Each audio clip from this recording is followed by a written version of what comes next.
အားလုံးမင်္ဂလာပါနော်โอเคကျွန်တော်ဒီနေ့ဒီရေခဲတစ်တာကကျွန်တော် customer တယောက်ပြန်ရောက်လိုက်တယ်ပေါ့နော်ဒါပေမဲ့သူ့ရေခဲတစ်တာကဘ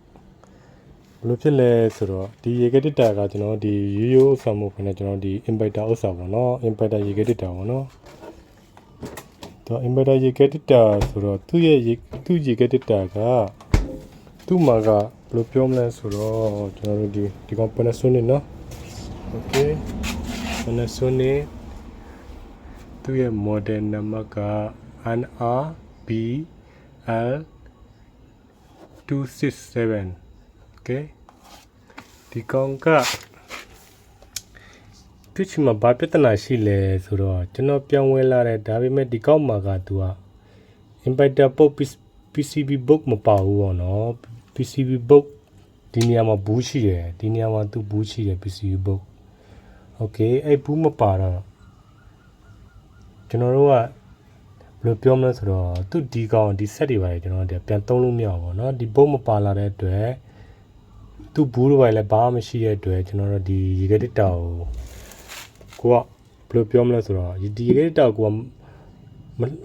လုံးဝပြစ်ရှင်လို့ရှိရင်ဒါ wire လေးပြန်လိုက်ရမှာပေါ့နော် wire လေးပြန်လိုက်တဲ့ဆိုတော့ဒါတော်တော်များများပစ္စည်းထည့်ရမှာပေါ့နော်ဒီကောင်က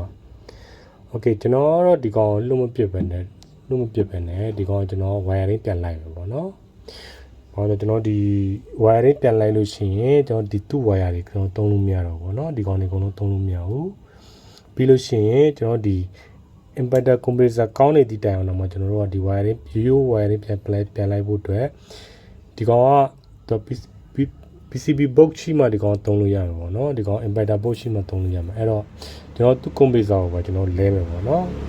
ဒီ compressor ကိုကျွန်တော်ဒီ ရိုး compressor နဲ့ကျွန်တော်လဲမယ်ပေါ့နော်ကျွန်တော်ဒီကောင်နဲ့ကျွန်တော်လဲမယ်ပေါ့နော် Okay အဲ့တော့ဒီကောင် compressor ကျွန်တော်လဲတာလေးကိုကျွန်တော်ဆက်ပြပေးမယ်နော်ကျွန်တော်လဲပုံလဲနည်းလေးပေါ့နော် Okay ဘယ်လိုဆော်လဲဆိုတာလေးကျွန်တော်ဆက်ပြပေးမယ်နော်ပြီးသွားလို့ရှိရင်တော့ကျွန်တော်ဒါ wiring ပြန်လိုက်မယ်ပေါ့နော်ဒီကောင် wiring ပြန်လိုက်ရမယ်ပေါ့နော်လောလောဆယ်ကျွန်တော် compressor တစ်ချက်လဲမယ်နော်ဒီကောင်လေးကို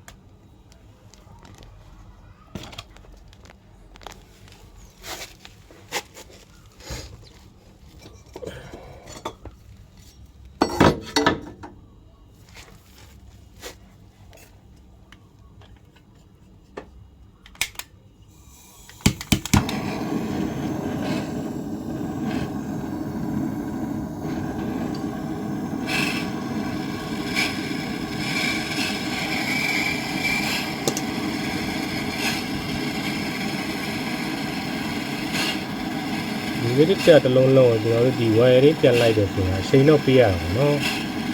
ကျွန်တော်ဒီ wiring စဆုံးလိုက်ပြီးတဲ့ဒီဆိုဒီတော့တော်ရှည်သွားမယ်နော်အဲ့တော့ကျွန်တော်နှစ်ပိုင်းခွဲတင်နေတယ်နော်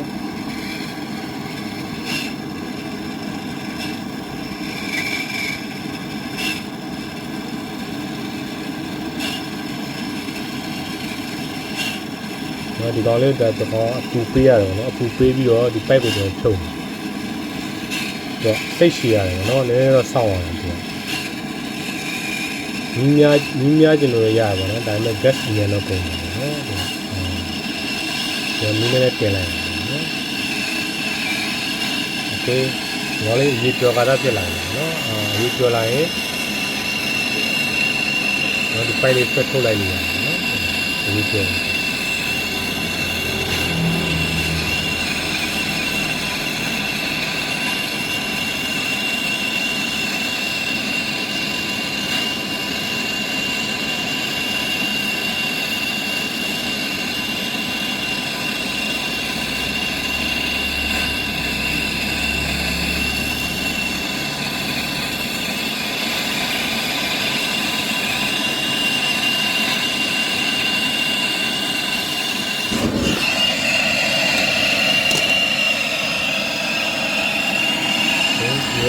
not a fool, no?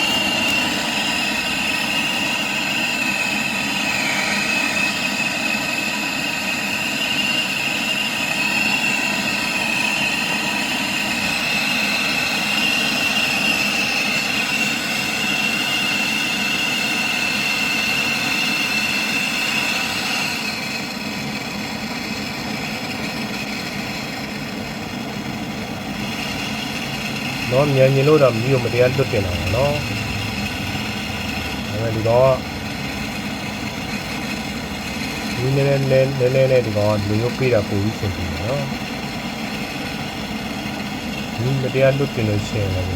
သူလေတဲ့သူပို့ထုတ်တော့ကြာသွားတာလောက်နေထားတော့ဒီကောင်လေးတွေတော့နည်းနည်းတော့စိတ်ရှည်စောင့်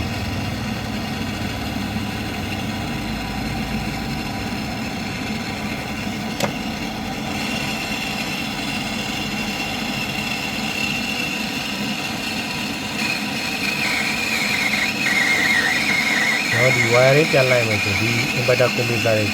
တော့ဒီ computer တွေကျွန်တော်သုံးလို့မရဘူးเนาะဒီကောင်တွေသုံးလို့မရဘူးเนาะတော့ Euro computer နဲ့ပဲတက်တယ်เนาะ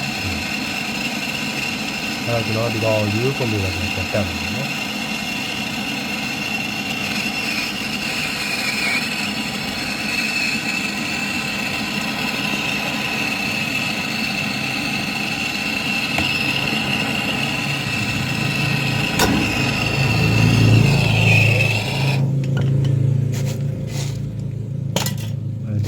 ဆွတ်လုပ်ပြီးပြီဒီကောင်ကိုထုတ်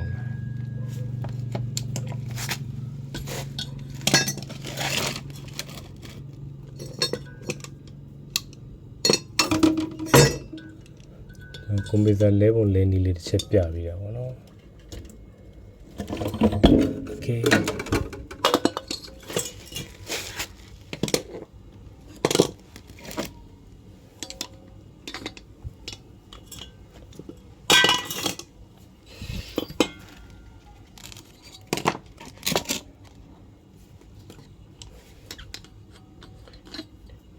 ရောဘာရှော့ကိုကျွန်တော်ရှင်းဖြုတ်လိုက်မှာ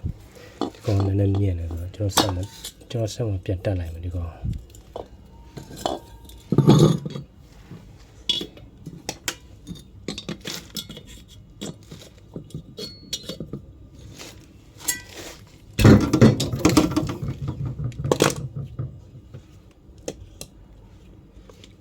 တော့ဒီလိုမျိုးကွန်ပျူတာတွေ wiring ကုန်ပြန်လိုက်တာတော့ကွန်ပျူတာတွေလဲတာတော့ဆိုတော့အများကြီးတော့ကုန်တော့ဗောနော်ဒါကိုယ်ဆောင်မလို့တာ customer ဆိုလို့ရှိရင်တော့ကျွန်တော်တို့ဒါတော်တော်များကုန်တယ်ဗောနော်ပေးရမှာဗောနော်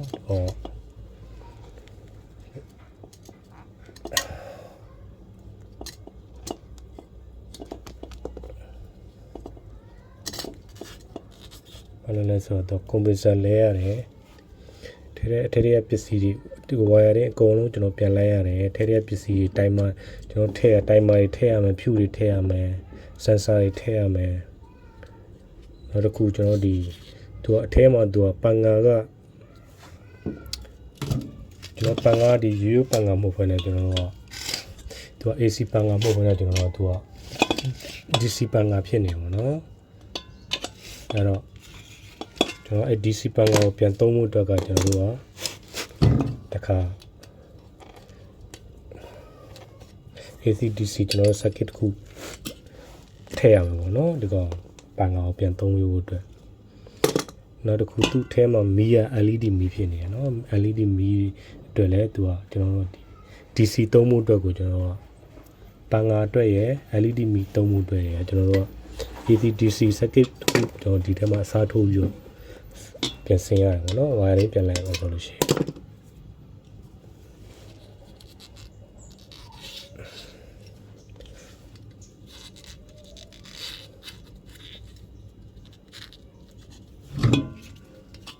โอเคဒါကျွန်တော်ဆက်လိုက်ကျွန်တော်ဆက်ပြီးကျွန်တော်စထိုးမှာเนาะဒါသူ့ရဲ့ပထမဆက်ပါเนาะโอเคခုဒါကျွန်တော်ဆက်ပြီးကျွန်တော်စထိုးမှာကျွန်တော်ဆက်လဲဖို့လဲနီးလေးပေါ့နော်ဘူးတူတအနေနဲ့ပေါ့ဒီကောင်လေးတွေဒီလိုမျိုးကေးစော်တက်မှလည်းကျွန်တော်ဒီဆက်လဲဖို့လဲနီးကျွန်တော်သိမှာပေါ့နော်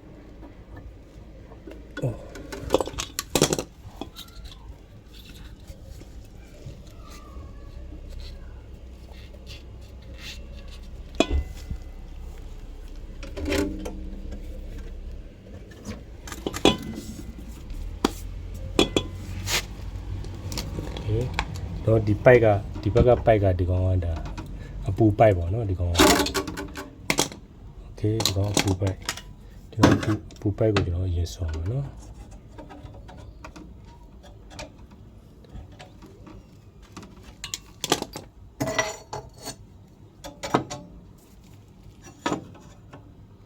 ကျွန်တော်ဒီကောင်လေးဒီလိုမျိုးခံလာတာဟိုကျွန်တော်တို့အတွင်းထဲကမ body ကိုကျွန်တော်သွားပြီးဒီကအပူမီတော့မထိအောင်လို့ပေါ့နော်ဘာလို့လဲဆိုတော့ဒီ body ကိုအပူမီထိလို့ရှိရင်သူကအထဲမှာဒီကောင်ထဲထဲတွေမှာကျွန်တော်တို့ဒီ sponsor for span နဲ့ကျွန်တော် coil လောင်းလာရရှိရပါတော့ဒီကောင်လေးကရေးပျော်သွားတတ်တယ်ပေါ့နော်လောင်းတတ်တယ်ပေါ့နော် okay ကျွန်တော်ဒီကောင်ဝင်ပြတ်ဆုံး okay ပြတ်ဆုံးပါနော်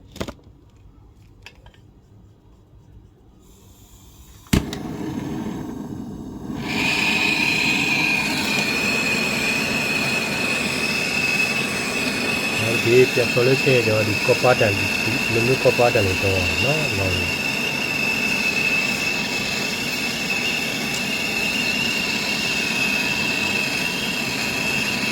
ဒီကြောင်းလေးပေါ့เนาะ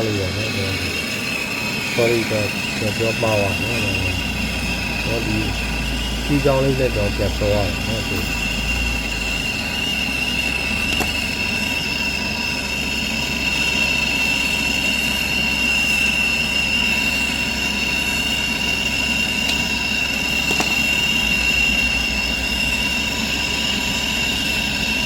ဒီမှာ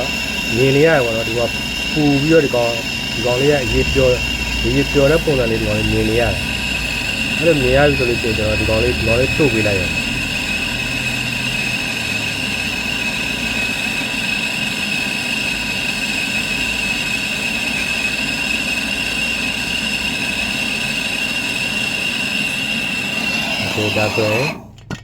ဒါဆိုရင်ကျွန်တော်ဒါအပူပိုက်ဆော်လို့ပြီးရောနော်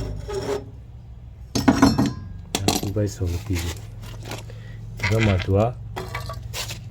ဒီကောင်ကဒါအေးပိုက်ပေါ့နော်ဒီကောင်အေးပိုက်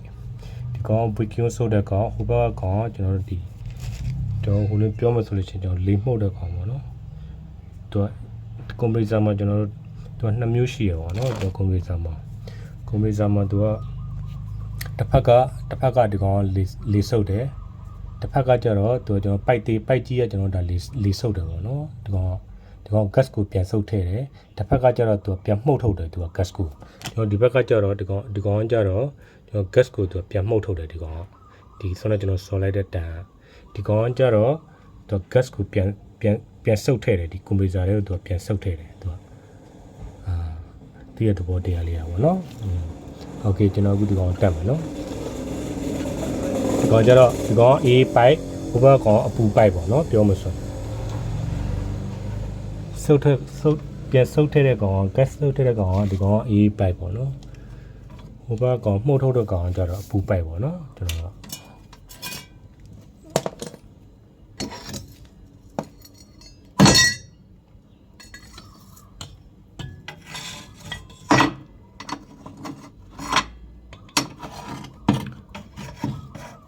လေးတွေကိုကျွန်တော်လဲပုံလဲနီဂေးဘယ်လိုဆော်ရတယ်ဆိုတာလေးတစ်ချက်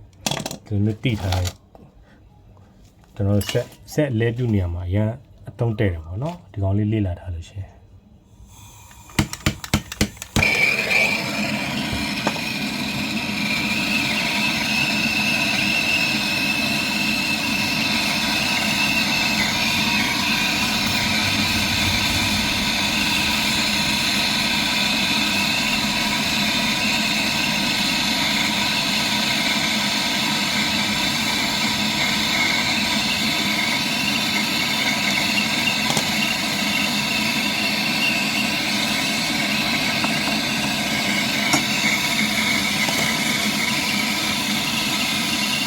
ဒီကောင်လေးကိုအခုပေးနေနေဒီကောင်လေးကိုကြည့်ပါနော်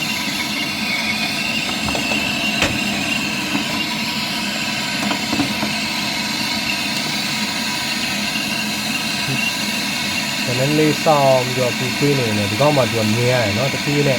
ရဲလာပြီးတော့သူကရဲလာပြီဆိုလို့ရှိရင်ကျွန်တော်ဒီကောင်လေးနဲ့ထိပေးလိုက်ရအောင်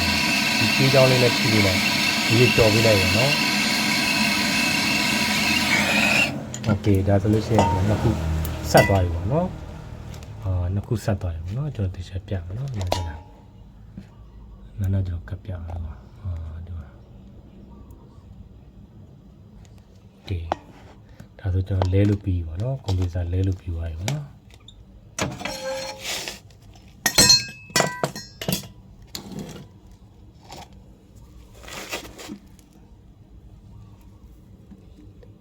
ဆိုလဲလို့ပြီးသွားပြီဆိုတော့โอเคเนาะကျွန်တော်မိတ်ဆွေတွေကွန်ပျူတာလဲပုံလဲနည်းလေးဒီလောက်ဆိုလို့ရှိရင်နည်းနည်းနားလည်လိမ့်မယ်လို့ထင်ပါတယ်เนาะကျွန်တော်တစ်ခါလောက်နှစ်ခါသုံးခါလောက်ကျွန်တော်ပြန်ကြည့်လို့ရှိရင်ကျွန်တော်တို့ဒါဂေလဲစော်တတ်သွားမှာပေါ့เนาะโอเคเนาะအားလုံးပဲဒီနေ့တော့ဒီလောက်ပါပဲเนาะနောက်ဗီဒီယိုကြာမှကျွန်တော်ဝါရင်းလိုက်တဲ့ဥစ္စာကျွန်တော်ပြန်တင်ပေးပါเนาะအားလုံးပဲဘိုင်ဘိုင်ပါလို့